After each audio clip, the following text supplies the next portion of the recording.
ఇంత ఈజీగా పొటల్స్ కర్రీని 10 మినిట్స్లో మీరు ఎప్పుడైనా ట్రై చేశారా? ఒకసారి ట్రై చేయకపోతే ఈ వీడియో చూసి ట్రై చేయండి. Welcome to my channel Hema world vlogs.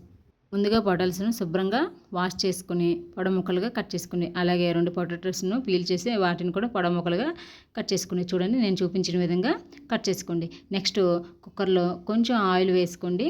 Oil వేసుకున్న తర్వాత కొంచెం జీలకర్ర, కొంచెం ఆవాలు, అవి కొంచెం చిటపట్లాడిన తర్వాత ఆనియన్స్ను చిన్నగా కట్ చేసుకొని వేసుకోండి. అలాగే పచ్చిమిర్చిని కూడా, అలాగే కరివేపాకును వేసి బాగా ఫ్రై చేసుకోండి. ఫ్రై అయిన తర్వాత 1/2 స్పూను అల్లం వెల్లుల్లి పేస్ట్ వేసి అది కూడా పచ్చివాసన పోయేంత వరకు ఫ్రై చేసుకోండి. నెక్స్ట్ 2 టమాటాలను చిన్న ముక్కలుగా కట్ చేసుకొని వాటిని కూడా దాంట్లో వేసుకొని అవి కొంచెం మగ్గే వరకు ఫ్రై చేసుకోండి. ఫ్రై చేసుకున్న తర్వాత మనం ముందుగా కట్ చేసి పెట్టుకున్న పొటల్స్ ఇంకా పొటాటోస్ను అందులో వేసి కొంచెం సాల్టు, కొంచెం పసుపు, అలాగే కొంచెం కారంను కూడా, మీరు కారంను కొంచెం ఎక్కువగా యాడ్ చేసుకోండి, టేస్ట్ అనేది బాగుంటుంది.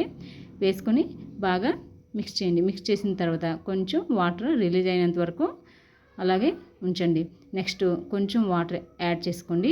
యాడ్ చేసుకొని కుక్కర్ మూత పెట్టి ఒక 3 విజిల్స్ వచ్చే వరకు కుక్ చేసుకోండి. చూడండి 3 విజిల్స్ వచ్చిన తర్వాత చూడండి ఎంత మంచిగా కుక్ అయిపోయిందో కదా.